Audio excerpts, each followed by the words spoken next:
Welcome back to the GSMC College Football Podcast, presented to you by the GSMC Podcast Network on this Tuesday, May 27th. Just talked a little bit about Greg Sankey.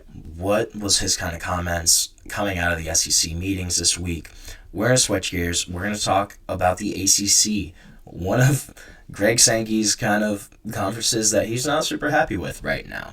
But I want to look at certain programs' strength of schedules in the ACC this year and kind of give a preview of why I think their season may go a certain way.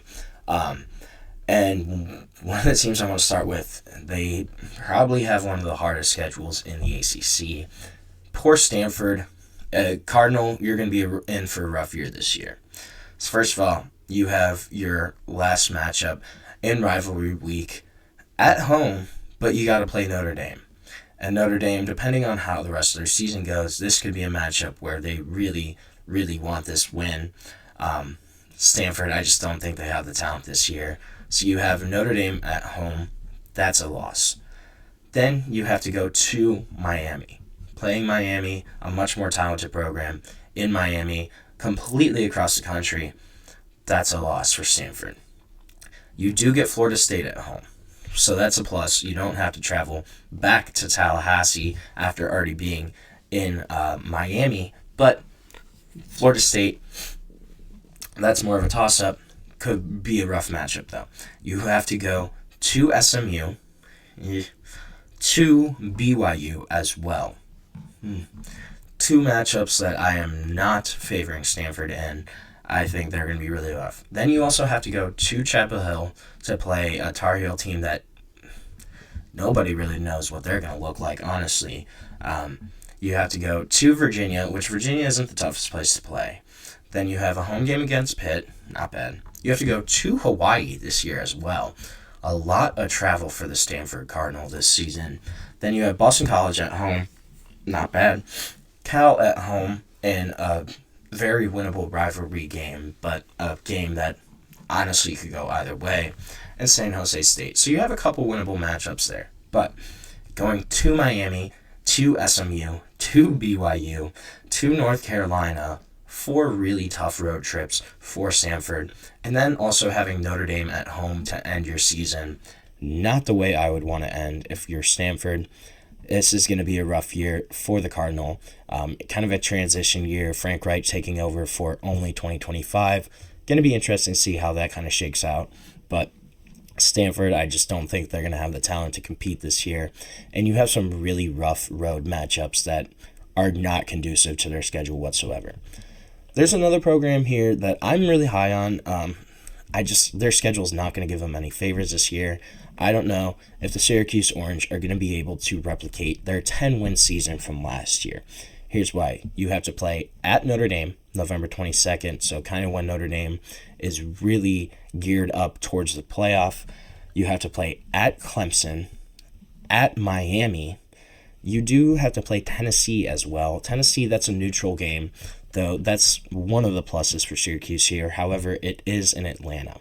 So, neutral site, yes, but in SEC territory, an easy trip for fans coming down from Knoxville for the Vols.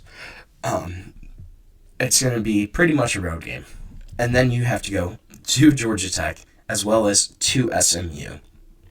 You do get Duke at home, but that's a tough matchup. You get North Carolina at home, another tough matchup.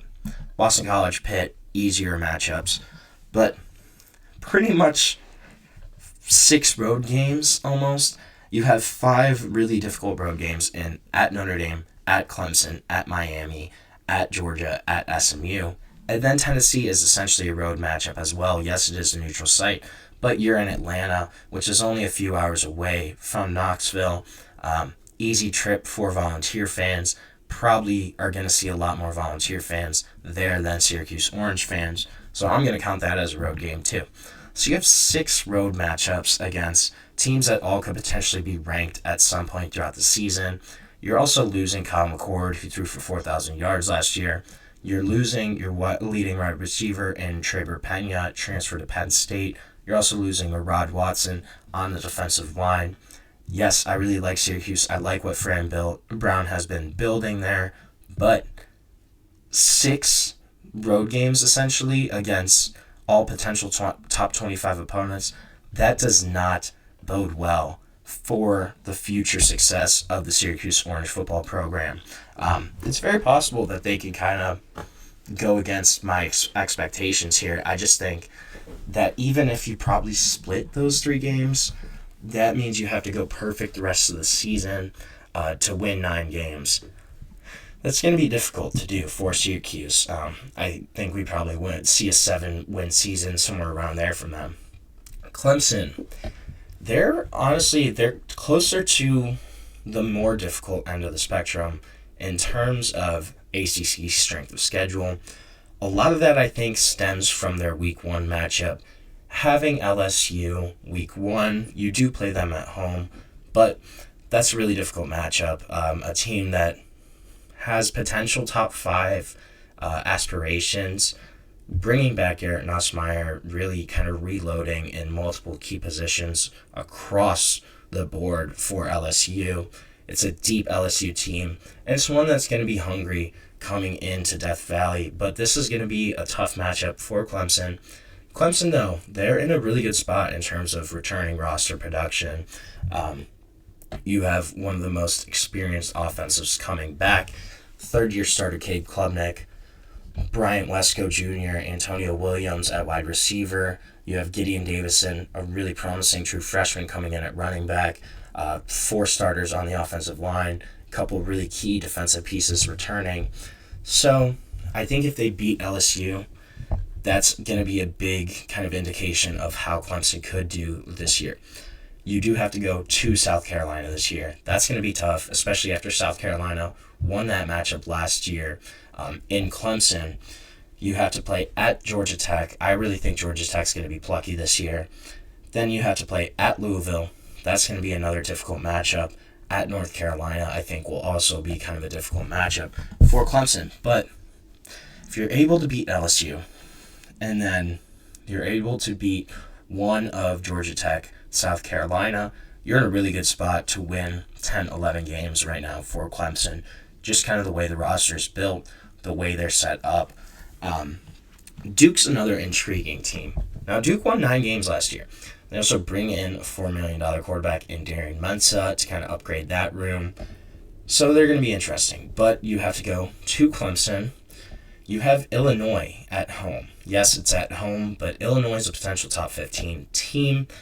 I don't know if Duke can compete with them this year. I think Illinois might win that matchup. Then you have to play at Syracuse, which is going to be a tough game, at North Carolina, at Tulane. So you do have Georgia Tech at home too. But so more of their difficult matchups are at home. Illinois, Georgia Tech. You do have to go to Clemson. You have to go to Tulane, which I think is going to be tough. And Syracuse could be kind of a tricky matchup for Duke. But I think that's a manageable schedule for them. I think it's very realistic to see them win 9 games again this year. I don't think that's out of the realm of possibilities. Another team I think is kind of interesting is Georgia Tech. So Georgia Tech, you get Georgia at home and you get Clemson at home. Yes, those are 2 really difficult matchups for the Yellow Jackets, but having both of them at home this year, that's a really big plus. You do have to go to Colorado in kind of an interesting cross-conference matchup. You have to play at Duke, but then the rest of your games are pretty manageable. At North Carolina State could be kind of interesting, just depending on how the Wolfpack is this year. I think, though, Georgia Tech, they're in a really good spot to make some noise. Another team, another program that I think is in a really, really great spot is Louisville.